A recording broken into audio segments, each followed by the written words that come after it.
7h15 sur Europe 1, la revue de presse de Dimitri Vernet. Donc, alors, vous me disiez, mon cher Dimitri, que vous aviez une sensation de 1er avril en lisant la presse de ce matin ? Et c'est peu dire, vraiment, vous allez comprendre. Ouais. Tout d'abord, en ouvrant le quotidien régional Le Dauphiné Libéré, en lisant un de ses articles titré « Grenoble est la ville offrant la meilleure qualité de vie dans le monde ». Oui. Poisson d'avril ou pas, puisqu'il ne s'agit pas d'une boutade, mais d'une vraie info. Grenoble, cette ville, vous le savez, gangrénée par le trafic de drogue et l'insécurité, a bien obtenu ce titre, nous apprend le journal. Une première place surprenante donnée, attribuée par un site de prévision économique britannique, Oxford Economics. De l'humour british, sûrement. Sensation de 1er avril également en feuilletant Libération et cette interview de Lucie Castet en page 3. Plus précisément, sa réponse à la question « Que comptez-vous dire vendredi au président ?» Écoutez bien, la candidate du NFP pour Matignon répond « Nous lui dirons que nous sommes prêts à travailler ensemble et avec sérieux. Sérieux et ensemble !» Concernant le premier point, je vous laisse juger. Le second, cependant, même Libération le reconnaît un peu plus haut. Les alliés du NFP s'apprêtent à faire leur rentrée des clashs. En conclusion, Lucie Castet ne manque pas d'ironie. Normal, me diriez-vous, c'est une économiste. Un point commun avec le site britannique. C'est bien connu, vous savez, les économistes ont beaucoup d'humour, mon cher Dimitri. Je vous le confirme, surtout en regardant la une du journal L'Opinion, ayant une forte appétence pour l'économie. On y voit une caricature d'Olivier Faure et François Hollande. Le premier se demandant, en regardant sa cravate, « Si je la mets, ça fait élite. Si je l'omets, ça fait négligent.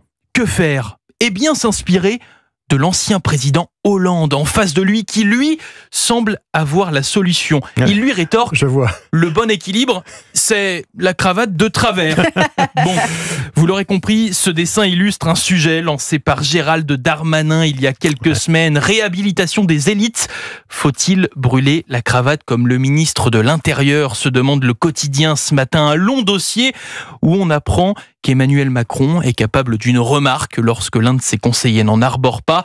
Loin des caricatures, ce sujet est bien sérieux, touche à la délicate question de la représentation politique, un vrai casse-tête qui ne se résoudra pas d'un simple jet de cravate, conclut le journaliste. Bon, dites-moi, mon cher Dimitri, vous êtes payé pour voir des choses quand même un peu plus sérieuses dans la presse ce matin.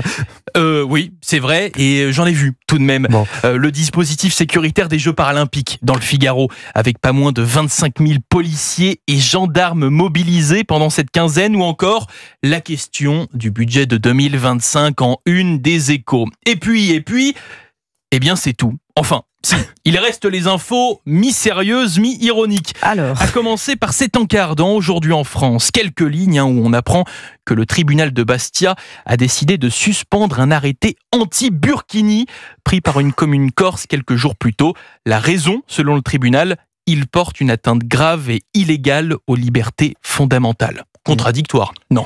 Enfin, il y a également cette histoire racontée par Ouest France qui m'a interpellé rien que par son titre. Je vous le lis, vous aurez la même réaction que moi.